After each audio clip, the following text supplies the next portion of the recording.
Hello, welcome to my channel. I am Iris Dev. आज हम पढ़ने जा रहे हैं डी पार जो थर्ड लेसन है, और थर्ड लेसन का पहला पार्ट हम ऑलरेडी जो है वो डिस्कस कर चुके हैं। सेकंड पार्ट हम डिस्कस करने जा रहे हैं क्योंकि पहले पार्ट में पूरी जो है वो टेक्स्ट हम नहीं डिस्कस कर सके थे। लेकिन अगर अभी तक आपने पहला पार्ट भी नहीं देखा है तो यहाँ पे आपको आई बटन मिल जाएगा, तो आई बटन पे क्लिक करके आप जो है पहले वाले पार्ट का एक्सेस हासिल कर सकते हैं। अगर अभी तक आपने मेरे चैनल को सब्सक्राइब नहीं किया है तो प्लीज़ इस चैनल को सब्सक्राइब भी कीजिएगा और बेल आइकन पर भी क्लिक कीजिएगा ताकि आपको हर वीडियो की नोटिफिकेशन जल्दी से पहुंच जाएगी। विदाउट वेस्टिंग टाइम हम टेक्स्ट पे चलते हैं। टेक्स्ट कहता है, I opened my eyes and saw nothing but water that had a dirty yellow tinge to it. मैंने जब अपनी आंखें खोली तो कुछ भी दिखाई नहीं देता था पानी के सिवा, सिर्फ पानी था और पानी में पीले रंग की गंध जो है इसके साथ मिली हुई थी। आई ग्रू पैनिकी, मैं थोड़ा सा घबरा गया। I reached up as to grab a rope and my hand clutched only at water. मैं ऊपर पहुंच गया इस उम्मीद के साथ कि मुझे शायद रस्सी मिल जाए और मैं रस्सी को पकड़ लूँ। यहाँ पे ग्रैब का मतलब होता है ज़बरदस्ती छीनना, लेकिन यहाँ पे पकड़ने के लिए इस्तेमाल हुआ है। लेकिन मेरे हाथों ने सिर्फ पानी को ही जो है कस के पकड़ा। क्लच, CLUTCH, क्लच का मतलब होता है पकड़ना, क्लच्ड यानी पकड़ा। पार्टिसिपल है ये, पास्ट पार्टिसिपल। और उसके बाद क्या बोलता है, आई वॉज सफोकेटिंग, मेरा दम जो है वो घुट रहा था। मेरा दम घुट रहा था, ऐसा लग रहा था मेरी सांस ही नहीं आ पा रही है। I tried to yell but no sound came out. मैंने चलाने की कोशिश की लेकिन कोई भी आवाज नहीं आई। Then my eyes and nose came out of the water but not more. मेरी जो है आंखें और नोज जो है और नाक जो है पानी के बाहर तो आई, लेकिन मेरा मुंह पानी के बाहर नहीं आया। I flailing at the surface of the water, swallowed and choked. मैं पानी के ऊपर पहुंचा। फ्लेल्ड का मतलब होता है चोब, जिससे किसी चीज़ को कुटते हैं। लेकिन यहाँ पे कहता है कि पहुँचने के लिए जब मैं पानी की सरफेस यानी पानी की सतह के ऊपर पहुँचा तो मेरा पानी जो है वो निकल गया था और दम घुट रहा था। I try to bring my legs up but they hunged as that weights paralysed and rigid. मैंने अपनी टांग को ऊपर लाने की कोशिश की लेकिन वो मुर्दा हो चुकी थी। डेड वेट का मतलब होता है मुर्दा जो है वो उनमें मुर्दे किस्म का, जैसे मुर्दा कोई मर जाता है वो फिर वजन ही रहता है, तो वैसे ही वो भी थी। पैरालाइज्ड का मतलब फालिज आ चुका था और वो सख्त थी। A great force was pulling me under. कोई बड़ी ताकत मुझे नीचे ही पानी में खींची जा रही थी। I screamed, मैंने चीख मारी, but not only the water heard me, लेकिन सिर्फ पानी ही, but only the water heard me, लेकिन पानी ही मुझे सुन रहा था। I had started on the long journey back to the bottom of the pool. अब पूल के नीचे यानी कि पानी में अब मैंने दोबारा से एक सफर जो है तय करना था या तय कर रहा था। I struck at the water, जब मैं पानी पे मैंने टक्कर मारी। एज आई वेंट डाउन, जैसे मैं नीचे गया यानी कि नीचे जो बॉटम था उसमें मुझे टक्कर लगी, मैं उसके साथ स्ट्रक्ट हो गया, स्ट्राइक मुझे लगी। एक्सपैंडिंग माई स्ट्रेंथ, उससे मुझे जो है वो क्या आई, ताकत आई। एज वंस, एकदम। इन अ नाइटमेयर फाइट, जैसे मैं ख्वाब में कोई झगड़ा कर रहा था। एज एन इररेसिस्टिबल फोर्स, यानी एक इररेसिस्टिबल फोर्स की तरह। Okay, I had lost all my breath. पूरी सांस मेरी जो है वो खत्म हो चुकी थी। My lungs ached, मेरे जो फेफड़े थे दुख रहे थे क्योंकि उनमें पानी भर गया था, इसलिए वो दुख रहे थे। My head throbbed, मेरा सर दुख रहा था। I was getting dizzy, मेरा सर चकरा रहा था, मुझे चक्कर आ रहे थे। But I remembered the strategy, लेकिन जो स्ट्रेटजी मैंने बनाई थी पहले, जो प्लान उसने बनाया था वो अभी उसको याद था। I would spring from the bottom of the pool, मैं नीचे जो पूल का बॉटम है, जो उसकी निचली सतह है, उससे मैं उछल जाऊंगा। स्प्रिंग का मतलब होता है उछलना। And come like a cork to the surface, मैं कॉक की तरह सतह पे आ जाऊंगा। कोक होते बोतल के आगे जो छोटी होती है ना, उसके बीच में जो ढक्कन होता है एकदम से वो बाहर चला जाता है। तो इसी तरह से इसने बोला मैं कोक की तरह सरफेस पे आ जाऊंगा। आई वुड लाई फ्लैट, फिर मैं उल्टा सोऊंगा। ऑन द वाटर, ये इस पे पानी पे। Strike out with my arm, और मैं अपने इस बाजू से जो है वो तैरूंगा। And thrash with my leg, और थ्रैश का मतलब होता है ये जो टांगे हैं इनसे भी जो है वो तैरूंगा। Then I would get to the edge of the pool, फिर मुझे पूल का जो है वो किनारा मिल जाएगा। एंड बी सेफ, और फिर मैं महफूज रहूंगा। आई वेंट टू, जो ही मैं नीचे गया, डाउन डाउन, जब मैं नीचे नीचे गया, एंडलेसली, उसका कोई खात्मा ही नहीं था, मीन्स वो खत्म ही नहीं हो रहा था। आई ओपनड माई आईज, मैंने अपनी आंखें खोली। Nothing but water with a yellow glow, मैंने देखा पानी, लेकिन पानी में भी पीले रंग की जो है रोशनी आ रही थी। डार्क वाटर, अंधेरा था उसमें पानी में। That one could not see through, जिससे कोई नहीं देख सकता था। And then sheer stag terror seized me, और तब मुझे बिल्कुल सख्त, टेरर मीन्स, टेरर का मतलब होता है दहशत, दहशत ने मुझे जो है वो पकड़ लिया। सीज्ड का मतलब होता है पकड़ना। Terror that knows no understanding, और टेरर जो मतलब दहशत होती है वो कुछ तो नहीं समझती है। Terror that knows no control, और दहशतगर्दी के पास कोई कंट्रोल भी नहीं होता। जब इंसान डरता है तो कौन सा कंट्रोल होता है वहां पे।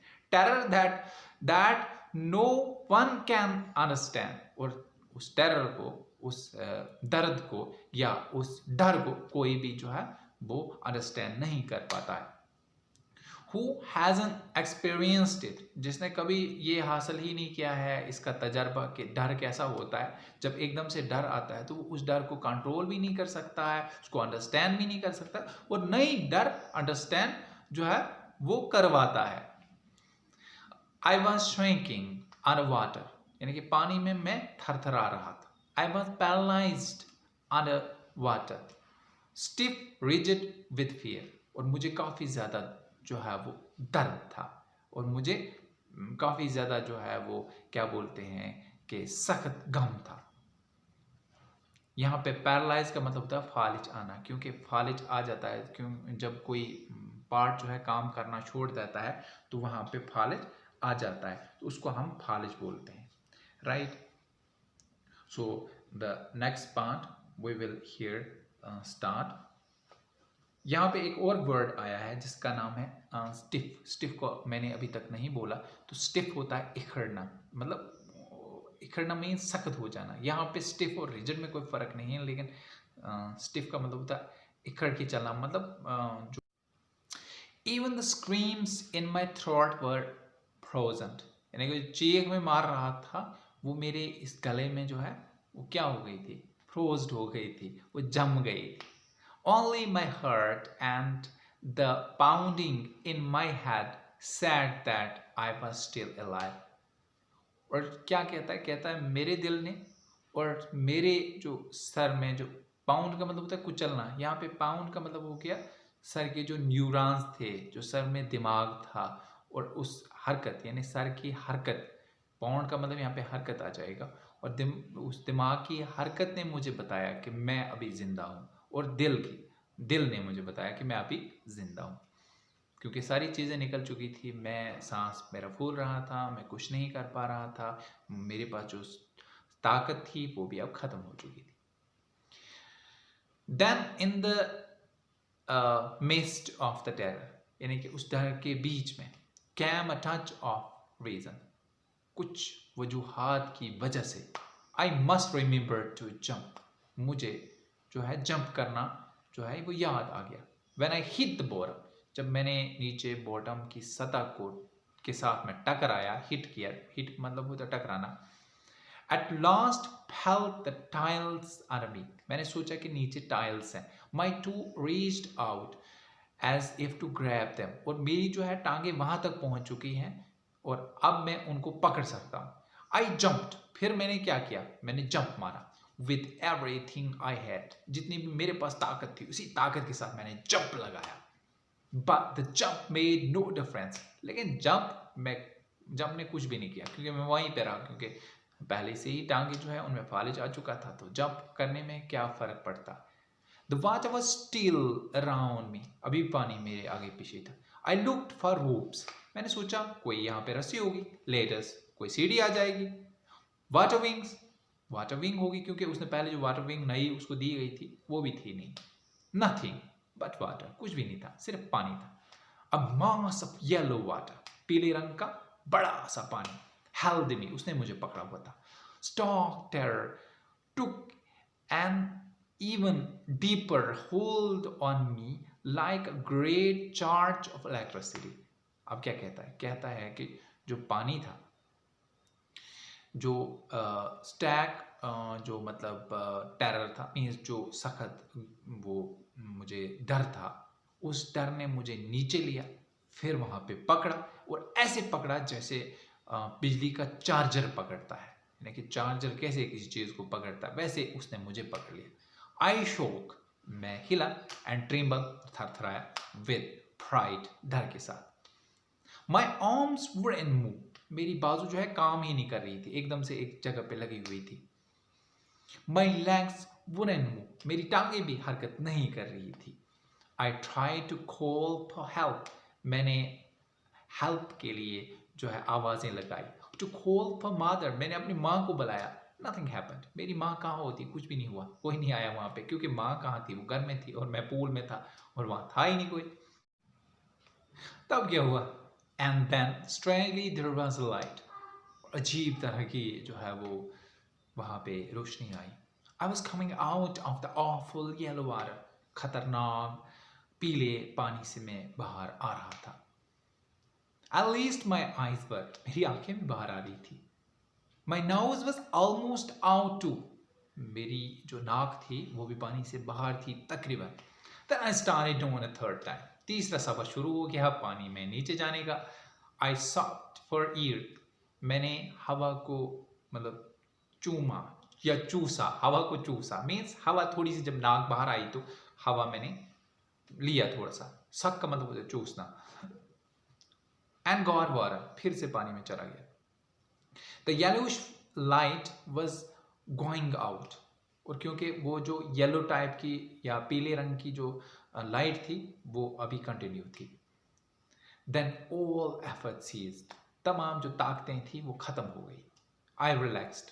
मैं रिलैक्स हो गया, मुझे आराम जैसा मिल गया. My legs felt limp. और मेरी जो टांगें थी वो लंगड़ी हो चुकी थी.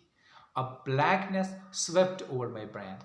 और मेरे दिमाग के ऊपर एक काला सा पर्दा आ चुका था. It wiped out fear. ये मेरे डर को ख़त्म कर रहा था या बहा के ले जा रहा था या ऊपर से पर्दा लगा रहा था. It wiped out terror. ये मेरे डर को ख़त्म कर रहा था. There was no more panic. कोई भी ज़्यादा अब जो है मुझे डर नहीं था. Air was quiet. खामोशी थी. And peaceful. और अमन जैसा दिखाई दे रहा था. Nothing to be afraid of. अब डरने की कोई ज़रूरत नहीं थी. This is nice. ये बहुत अच्छा था. To be drowsy. गश खाकर गिर जाना. To go to sleep. या सो जाना. No need to jump. अब जंप करने की कोई ज़रूरत नहीं थी. अब too tired to jump. थक चुका था. जंप करने नहीं आता था.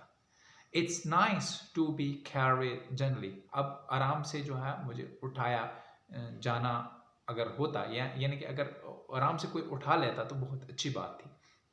To float along in space. या उस स्पेस में तैरना. क्योंकि सारी एफर्ट्स जा रही थी, अब मैं खुद ही तैर रहा था क्योंकि ताकत रह नहीं चुकी थी. Tender arms around me. और जो मेरे बाजू थे और वो मेरे आगे पीछे थे क्योंकि अब बाजू में भी कोई जान नहीं थी.